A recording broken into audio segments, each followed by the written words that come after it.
G.R.. शिक्षण या आपल्या यूट्यूब चॅनलमध्ये आपणा सर्वांचं पुनश्च सहर्ष स्वागत. राज्य सरकारी कर्मचारी, निम सरकारी कर्मचारी, राज्यातील शिक्षक, शिक्षकेतर कर्मचाऱ्यांसाठी पगारासंदर्भात अतिशय महत्त्वपूर्ण असं परिपत्रक निर्गमित झालेलं आहे.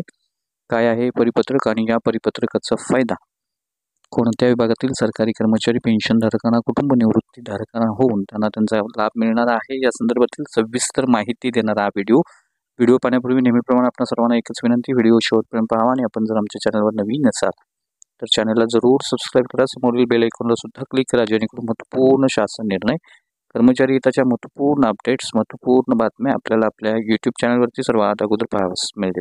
जसं की आपण स्क्रीनवर पाहताय, दिनांक 20 सप्टेंबर 2024 रोजी निर्गमित झालेलं हे महत्त्वपूर्ण असं परिपत्रक आहे.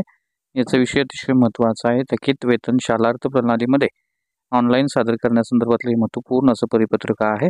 यामध्ये असं नमूद केलेलं आहे की कार्यरत सेवानिवृत्त शिक्षक, कर्मचारी, केंद्रप्रमुख, सेवानिवृत्त मयत कर्मचारी यांचा 6व्या 7व्या वेतन आयोगाचा फरकाचा हप्ता, पदोन्नती, वेतनवाढ, निवड श्रेणी, वरिष्ठ श्रेणी, शिक्षण सेवक, मानधन, महागाई भत्ता फरक, निलंबन, बडतर्फ कालावधीतील फरक, न्यायालयीन प्रकरणे, नियमित वेतन श्रेणी फरक व इतर वेतनासंबंधी थकबाकी देयके शालार्थ प्रणालीमधून दिनांक 25 सप्टेंबर 2024 पर्यंत ऑनलाईन पद्धतीनं सादर करण्याबाबत मुख्याध्यापक स्तरावरून थकीत देयके ऑनलाईन सादर करण्याबाबत निर्देश देण्यात आलेले आहेत. आणि या संदर्भात 6व्या 7व्या वेतन आयोगाच्या फरकाचे काही हप्ते असतील किंवा इतर प्रलंबित वेतन देयके असतील तर त्यांना 25 सप्टेंबर 2024 पर्यंत ऑनलाईन सादर करण्याच्या या परिपत्रकाच्या माध्यमातून सूचना देण्यात आलेल्या आहेत. त्यामुळे निश्चितच शालेय शिक्षण व क्रीडा विभागाशी संबंधित असलेल्या शिक्षक, शिक्षकेतर कर्मचाऱ्यांसाठी अतिशय महत्त्वपूर्ण बातमी आहे.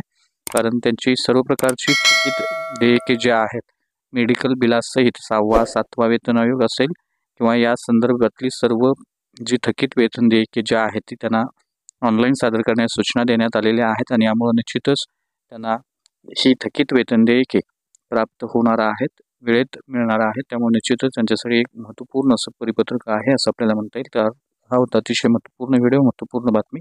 अशाच महत्त्वपूर्ण परिपत्रकांच्यासाठी, रोजच्या महत्त्वपूर्ण शासन निर्णयासाठी चॅनलला जरूर सबस्क्राईब करा. व्हिडिओ आवडल्यास लाईक करा, शेअर करा. धन्यवाद.